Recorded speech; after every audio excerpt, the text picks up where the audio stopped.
బెండకాయ పచ్చి రొయ్యల కూర. ఈ కూర మీరెప్పుడైనా తిన్నారా? ఇది ఎక్కువగా ఆంధ్రాలో, కృష్ణా, గోదావరి జిల్లాల్లో ఎక్కువగా వినపడుతూ ఉంటుంది. ఇక్కడ నేను ఈ కూరకు వాడుతున్న రొయ్యలు ఇండియా నుంచి తెచ్చుకున్నవి. ఇక్కడ యూకేలో దొరికే పచ్చి రొయ్యలు ఎందుకో అంత టేస్ట్‌గా అనిపించవు. మన రొయ్యలకున్న నేచురల్ స్వీట్‌నెస్ వీటికి అస్సలుండదు.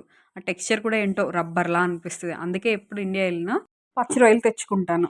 ఎలా తెచ్చుకుంటాను ఏంటి అనేది ఒక షార్ట్‌లో అప్‌లోడ్ చేశాను మన ఛానెల్‌లో చెక్‌ఔట్ చేయండి.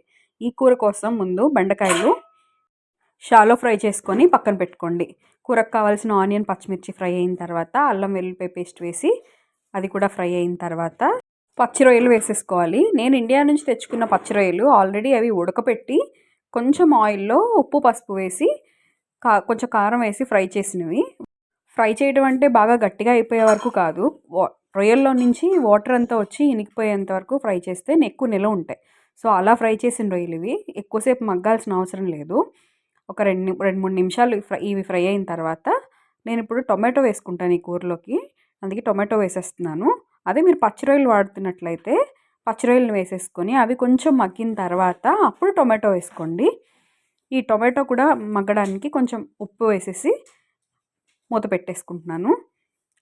ఆల్రెడీ రొయ్యల్లో కొంచెం ఉప్పు ఉంది కాబట్టి నేను చూసి వేసుకుంటున్నాను. మీరు ఫ్రెష్‌వి వాడుతున్నట్లయితే క్లీన్ చేసిన రొయ్యలు డైరెక్ట్‌గా వేసే కన్నా వాటిని ఉప్పు, పసుపు వేసి ఒకసారి పొయ్యి మీద పెడితే కొంచెం వాటర్ వస్తాయి. అవి వంచేసి వేసుకుంటే నీచు వాసన అనేది ఉండదు. ఇప్పుడు నాకు ఇవి 2 మగ్గిపోయాయి. టొమాటో కూడా కొంచెం 50% పైనే మగ్గిపోయింది. ఇప్పుడు మనం షాలో ఫ్రై చేసిన బెండకాయ ఉంది కదా! అది కూడా వేసుకొని మళ్ళీ ఇంకొక 10 నిమిషాలు మూత పెట్టి మగ్గించుకోవాలి. నేను బెండకాయ ఎందుకు ఫ్రై చేశానంటే ఇలా ఫ్రై చేస్తే కూరలోకి ఎక్కువ జిగురు రాదు. అందుకోసం నేను కొంచెం షాలో ఫ్రై చేశాను ముందే బెండకాయని. ఈ బెండకాయలు కూడా ఇంకొక 10 నిమిషాలు మగ్గిన తర్వాత దీంట్లోకి సరిపడంత కారం వేసేసుకొని 1 నిమిషం, 2 నిమిషాల పాటు పచ్చివాసన పోయేంత వరకు, కారం వాసన పోయేంత వరకు ఫ్రై చేయండి. ఒక 2 నిమిషాలు కదిపేస్తే సరిపోతుంది.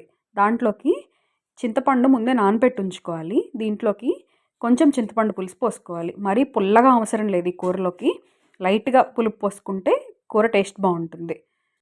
ఇప్పుడు ఆ చింతపండు రసం కూడా వేసేసి మనకు కావాల్సినన్ని వాటర్ని కూరలోకి యాడ్ చేసేసుకొని మూత పెట్టేసి హై ఫ్లేమ్లో ఉడకనివ్వాలి.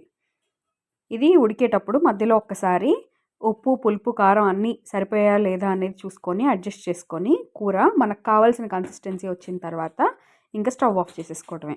మీకు నా వీడియో నచ్చితే ఒక లైక్ చేయండి. అలాగే నా ఛానల్ని సబ్స్క్రైబ్ చేసుకోండి. నేను ఇండియా నుంచి యూకేకి పచ్చి రొయ్యలు ఎలా తీసుకొస్తాననేది షార్ట్‌లో అప్లోడ్ చేశాను.